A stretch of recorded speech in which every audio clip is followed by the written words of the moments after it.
Doctor Farooq Abdullah अपनी सस्ती TRP पाने के लिए सेना को बदनाम करने का काम कर रहे हैं ताकि कश्मीर के लोग फिर उनसे जुड़े। लेकिन अब ऐसा नहीं होगा।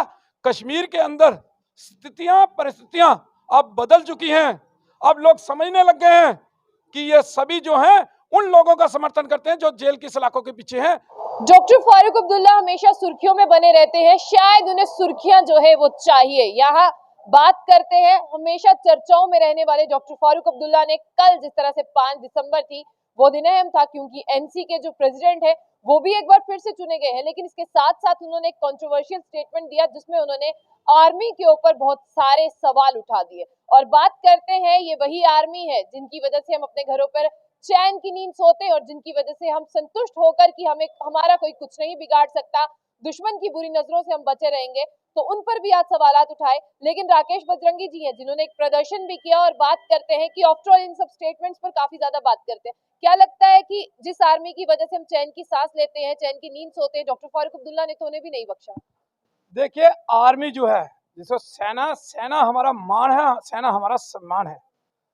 सेना के मान सम्मान के लिए हम हमेशा सड़कों के ऊपर रहते हैं और उस सेना के ऊपर टिप्पणी कर और वो टिप्पणी भी इस प्रकार की कि 1996 में सेना ने जो ईवीएम मशीनें थी वो अपने कब्जे में ली और लोगों को वोटिंग नहीं करने दी और लोगों को रोका और लोगों को ये कहा कि अगर घरों से बाहर निकले तो उनकी टांगें तोड़ दी जाएंगी। तो मैं डॉक्टर फारूक अब्दुल्ला जी से ही एक प्रश्न करना चाहता हूं कि 1996 में अगर सेना ने ऐसा किया तो 60 से 65 सीटें एनसी की कैसे आ गई? डॉक्टर फारूक अब्दुल्ला मुख्यमंत्री कैसे बन गए? ये मैं आपसे भी कहना चाहता हूं कि कभी डॉक्टर फारूक अब्दुल्ला का इंटरव्यू करें तो ये सवाल उनसे जरूर पूछें कि 1996 में अगर सेना ने इलेक्शन नहीं होने दिए तो वो मुख्यमंत्री कैसे बने।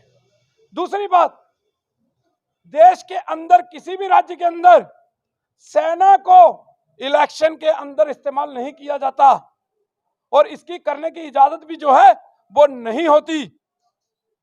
पैरामिलिट्री फोर्सेस और पुलिस को इलेक्शन के दौरान यूज किया जाता है, उनसे ड्यूटियां ली जाती हैं। सेना को कहीं भी इलेक्शन के दौरान जो है उनसे काम नहीं लिया जाता।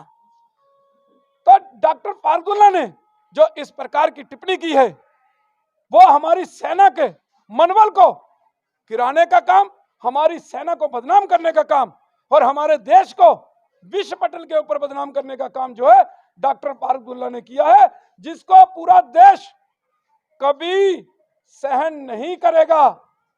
और डॉक्टर फारूक अब्दुल्ला को हम चेतावनी देते हैं कि डॉक्टर फारूक अब्दुल्ला जल्द से जल्द अपनी टिप्पणी को वापस लें, अन्यथा जब जम्मू के अंदर राकेश जी, कल ही वो दोबारा से एक बार प्रेसिडेंट चुने गए हैं नेशनल कॉन्फ्रेंस के, जबकि बात करते हैं उनके सामने भी कोई खड़ा नहीं हो उनकी पार्टी से, लेकिन कल ही उनका ऐसा बयान देना कि आर्मी के ऊपर सवाल उठाना, आपको नहीं लगता इससे पूरे देशों में जो है भारत की छवि खराब होगी?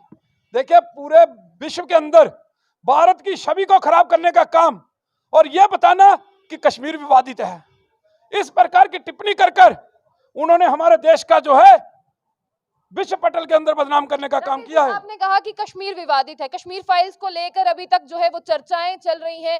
कश्मीर फाइल्स से अगर हट के बात करते हैं तो आप देखिए कि टारगेटिंग किलिंग, एक नई लिस्ट जारी करना जहां पर कश्मीरी पंडितों के नाम, लोकेशन और ये भी शेयर करना कि आप कौन से विभाग में काम करते हैं, तो आपको नहीं लगता कि कश्मीर पहले से ही विवादों में चल रहा है और ऐसा बताना कि कश्मीर बदल रहा है, ये सब चीजें अलग अलग है? देखिए, कश्मीर कहीं से विवादित नहीं है, पीओके भी हमारा है, कश्मीर भी हमारा है।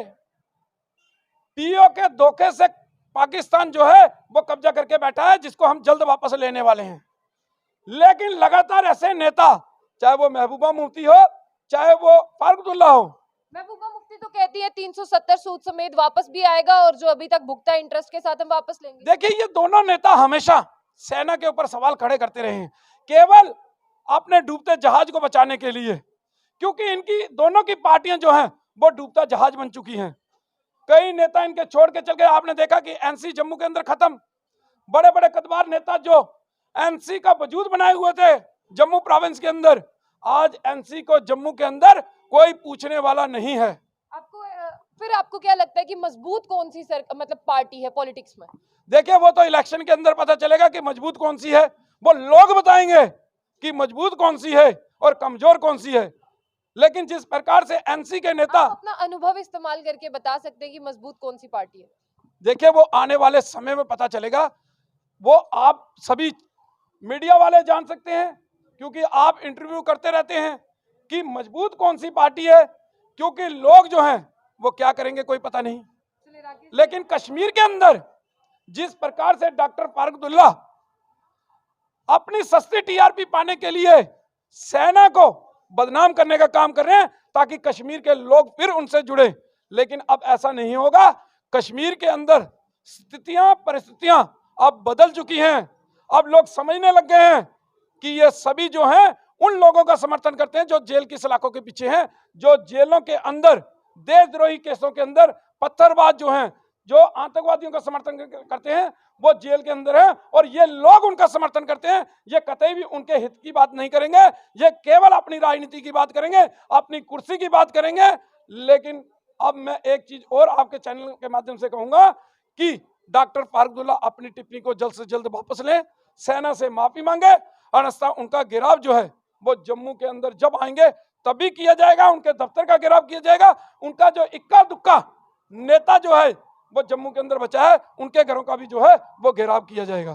शुक्रिया। राकेश बजरंगी जी थे। परिस्थितियां अनुकूल हैं या परिस्थितियां किस तरह से बदल रही हैं उस पर बातचीत हुई, लेकिन यहाँ पर एक डिमांड उठी है इनकी तरफ से कि अब डॉक्टर फारूक अब्दुल्ला ने जो आर्मी के ऊपर टिप्पणी की है उन्हें अपनी टिप्पणी वापस लेनी चाहिए, और आर्मी वही है जिसकी वजह से हम महफूज हैं, अपने घरों पर सुकून से हैं और चैन की नींद से। तो ऐसी टिप्पणी को वापस लेना चाहिए और आर्मी से माफी मांगनी चाहिए। अभी यही इनकी एक मेन डिमांड है। जब से डॉक्टर फारूक अब्दुल्ला ने ये बयान दिया है उसके बाद सियासत एक बार फिर से गर्मा गई है। इस पर आर्मी की अगर बात करते हैं तो ये टिप्पणी कहां तक आपको सही लगी या नहीं लगी उसके बारे में आप लोगों को भी बताना है। तो ऐसी और भी अपडेट्स के लिए देखते रहिए जम्मू।